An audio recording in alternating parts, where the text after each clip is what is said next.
while we're looking for that Prezi that I've got, thank you all, for 3 really helpful presentations in getting our conversation started. And I guess I would start by echoing, the thoughts that have been expressed by all our presenters up until now. This is a seriously important issue that requires discussion from all over, and I would join with you in your exhortation to all concerned citizens to get into this discussion because it is going to be with us for a very long time. And while I guess our focus here today is primarily legal, it's a larger cultural, social, ethical, technological problem. I'm not a lawyer, I'm not a technologist, and so my claim to set out a few talking points is pretty dubious, simply as an anthropologist and as a concerned citizen. But I'd like to end briefly and then open it up for discussion by presenting a few talking points, ideas, thoughts on the notion of the evolution of drone-related issues into the future. So I just called it drone evolution. Let me see if I can go up here with this. All right, first of all, we do need to talk about the legal framework on targeted killing as presented by Holder just this week. It does require some kind of rejoinder, and of course everyone can Google and look up Holder's speech at Northwestern, I believe it was, and the very troubling legal framework set up and proposed. So again, the first important point is that due process, according to Holder, is not judicial process. And of course, based on Supreme Court decisions, but as you pointed out, figuring out what that due process is an extremely important agenda for the US public. Okay? The target list, according to Holder, is based on what he calls a, quote, thorough and careful review by the executive branch, basically up to the president, based on the intelligence community's information and reporting, and no checks, no balances, no criteria, no standards, just the good intention of a thorough and careful review. The only criteria that we know in terms of the citizens, and here we're talking about citizens, let alone all the others that all our statistics suggest are impacted by drone strikes. But for US citizens, the only criterion that we know about from the Holder review is the imminent threat of violent attack upon the United States. Again, according to what sources, according to what determinative process, we don't know. In cases in which capture is, quote, not feasible, okay, again, according to what criteria, standards, review, we do not know. And here is the most broad-based interpretive framework. Quote, the targeting has to be consistent with the applicable law of war principles. So, consistent to what is determined by the executive branch to be applicable, and not the law of war itself, but law of war principles or juristic principles, namely according to the law of war, the principles of necessity, distinction, proportionality, and humanity, which I'm sure you all can Google and be familiar with. But there is no binding legal framework here. There is a barn door of interpretive possibility and the assurances of the executive branch's responsibility. In the rejoinder to Holder, certain academics, particularly Lisa Hajar and Richard Falk, have again given us certain talking points and certain platforms to stand on, namely the use of what Hajar and others I think call lawfare as a label for the manipulation and the positioning of legal structures, namely that by declaring legal statutes to be inapplicable for whatever reason, no legal framework seems to apply. And so lawfare becomes a sort of an analogy to warfare, simply by saying the legal statutes don't apply under these circumstances according to the executive branch, therefore we have no constraints. Secondly, there has been, as you pointed out in your presentation, a pretty substantial contradiction between these publicly trumpeted programs and the use of state secrets and state secret statutes, I guess, and state secrets ideology to preserve this entire structure from closer investigation, inquiry, and review. And finally, as Richard Falk points out, in the international environment, in the international legal environment in which enforcement is not going to be a functional option, we really are opening ourselves up internationally to a regime of reciprocity, at least in theory, that if you can do this to us, we can do it to you. And as in many sort of international legal, commercial, or other arenas, the only enforcement, the only teeth in this is reciprocity. So this is basically an open invitation to other sovereign entities and other sovereign powers to engage in the same kind of open legal and military reasoning and practice. Okay? And of course, in practice, with such a great asymmetry between U.S. military power and capability versus other sovereign states, what you're going to see is not so much reciprocity, I'll hit you and you hit me, but a furthering of the kind of double standards for international legal and military practice that results in more polarization, more apparently invisible destruction of life and property, and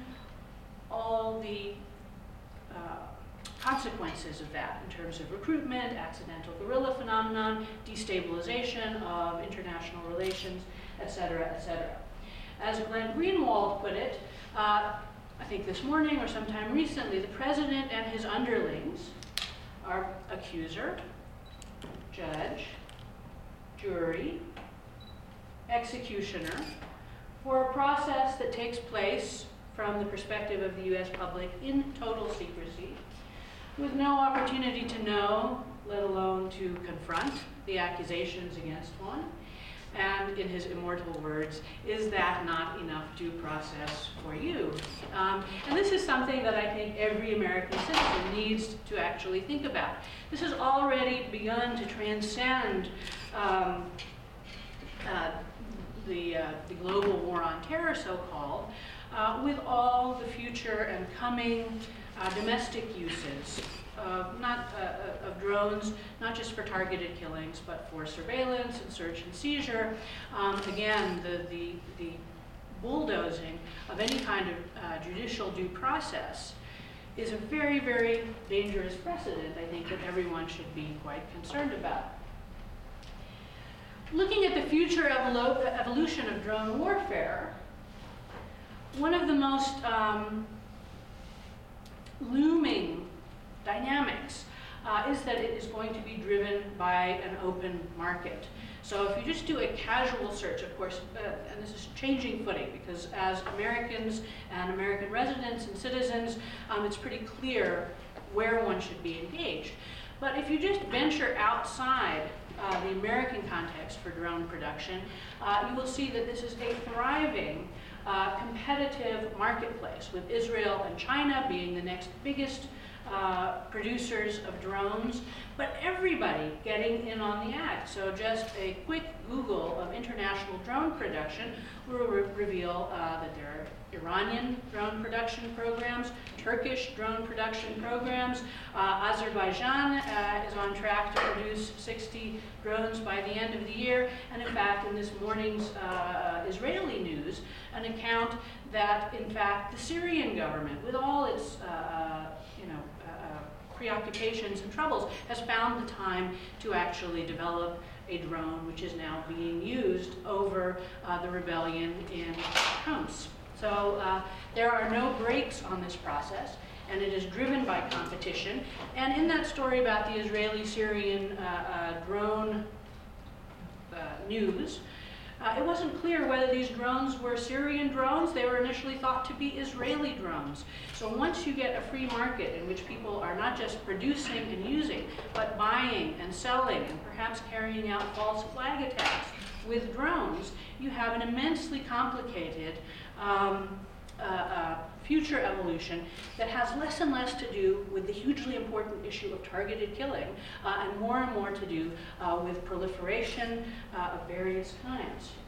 The fact that there is a green light right now, that this Holder statement and the Obama administration, which according to the statistics that Colin and I worked on, has vastly accelerated and increased its dependence on drone strikes, as you pointed out. The green light that's being given provides no kind of regulatory framework for this market proliferation on drones. So indeed, just as drones mark a convenient move away from pilot accountability, it's much easier, and this was the stage in drone evolution that many of us missed.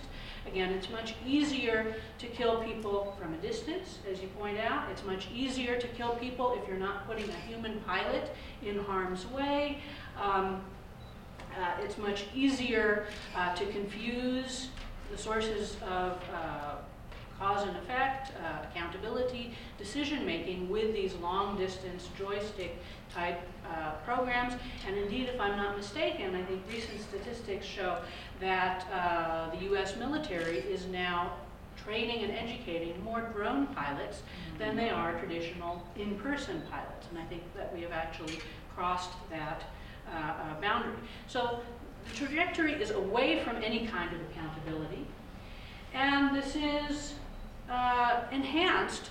It's part of a whole complex of military and intelligence movement away from accountability.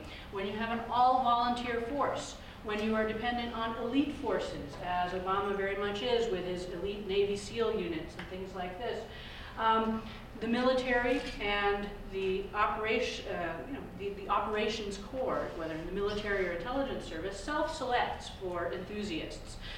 You don't have a conscript army in which some people are shocked and horrified and disagree with these things. So you have a self-selecting, enthusiastic set of professionals and vested interests, further accelerating our dependence on this kind of technology. Another important factor is that the basic drone technology is not particularly cutting edge. Again, I'm not a technologist, I'm not going to get in over my head here, but the basic technology required to control and produce remotely guided machines is not that cutting edge. It's widely available, and of course it's being disseminated even now in engineering departments throughout the United States particularly. It is easily accessible. It seems, from my casual observation, that in fact the technological cutting edge has to do with software and with the increased computing power that allows the next generation of drones to be hover-based, to be micro-sized, to be self-adjusting vis-a-vis other drones and other objects, to have increasingly sophisticated sensors, and many hundreds of computations per second being done on tiny chips that allow the kind of meta-automation that we're talking about, getting away not only from the pilots, getting further away from the guys with joysticks in the southwestern desert, and more towards self-correcting autonomous kinds of, now they are being popularized as quad rotors. We're moving towards, perhaps away from the proliferation of targeted killing towards swarming. Small, cheap, self-correcting, expendable, and manipulable as a group with a fluidity, a flexibility, and a scalability that nothing in our legal discussions about targeted killings really prepares us for. So I'll just show you a bit of a YouTube video towards a swarm of nano quad rotors. Some of you might have seen these same team of quad rotors playing the theme from the James Bond movie, and if only that was what these things ultimate disposition will be. But you look at the size of these things, and already, looking back to Colin's presentation, it was those little fly-like quad rotors with 4 different helicopter rotors that in fact are the ones being picked up for domestic uses because they're cheaper, more easily available. And here you can see them going into formation flight, where they fly in sync and maintain position vis-a-vis one another. And here, as in playing the James Bond theme music, they're flying according to a script, but it's not, once you get that micro-computing power, it's not a huge technological shift, as I, in my ignorance, understand it, to basic types of unpredictable swarming behavior. So here they are in nice, neat formation, sensing obstacles in their path, and going through windows. And this is very exciting for the technologists and the brilliant people engaged in this kind of work. But here's their last trick that they will perform, performing a figure 8. Okay, but I think you get the idea. Then we'll go on to sort of look at, if this is the evolutionary road chosen, the sort of the natural analogies for this are things like swarming insects, like social insects with their own very distinctive kinds of behavior patterns and evolutionary tracks. I'll just show you this for a second here if it comes up. And what it is, if it ever comes up, is the effect of a swarm of killer bees on a soccer game somewhere in Latin America, which kind of gives you a very graphic, we might not be able to get this up here, but gives you a very graphic depiction of what tiny, cheap, expendable, clone-like swarming objects do in sort of fourth-generation warfare style to much larger, much smarter, much more coordinated, much more autonomous, much more expensive, much less expendable megafauna, if you will. And I don't know that we're going to get this thing up here. It might not show. But you can imagine what a swarm of killer bees would do to a soccer game. And in this video, which is presented as a comedy, it's presented for amusement, but you have this ultimate human activity that is, free will, unfolding, yet skilled, predetermined. These bees basically drop the players to the ground, and they are absolutely helpless. It's not a targeted attack per se, but it is a swarm attack, and I think the most advanced military thinkers right now are thinking of what you can actually do with flash mobs of people and with swarms of this kind of drone. What are the remedies to all this? Well, what I would suggest first and foremost is that we are never going to have a more compelling legal framework to begin to put down precedents and regulations than that of the targeted killing of U.S. citizens proposed by the Obama administration. And future uses are going to be less targeted, they're going to be more sophisticated, they're going to be more surveillance and less lethal, they're going to evolve away from these gross potential abuses of existing legal frameworks. So I think now it's very important to confront these things now in the form of targeted killing against U.S. citizens who still have some reason to expect protection against this potential abuse. Failing that, and I think I'm not particularly optimistic that, again, for the very reasons that you've described, for the hypocrisy reasons, for the failure to recognize the Obama administration as the pioneer of drone attacks and targeted killings, because of that charm, because of that assumption of left-leaning democratic principles, what have you. Failing that, it looks like we're going to, in my opinion, and I welcome discussion on this, we're going to have to wait for the overdevelopment of the market, for the very rapid overfilling of this niche for drone production. And that might be something as simple as overcrowded airspace. Why are unmanned aerial vehicles more popular than unmanned terrestrial vehicles? Well, the terrestrial domain is full of stuff, and you can't, traffic law is all about that. You can't just run into things.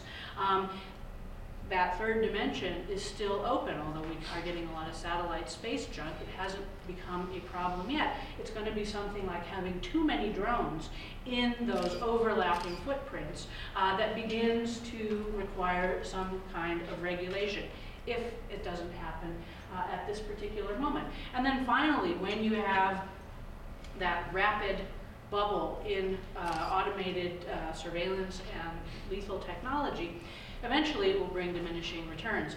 Eventually the intelligence payoffs, the lethality payoffs, such as they are to those who value those, and the profit incentives for the companies that make them will in fact taper off and curve down, but at that point it will indeed be a brave new world. So let me pose those talking points. And I thank the rest of our presenters for doing an excellent job at presenting the facts rather than the speculation. And now let's open it up for discussion. So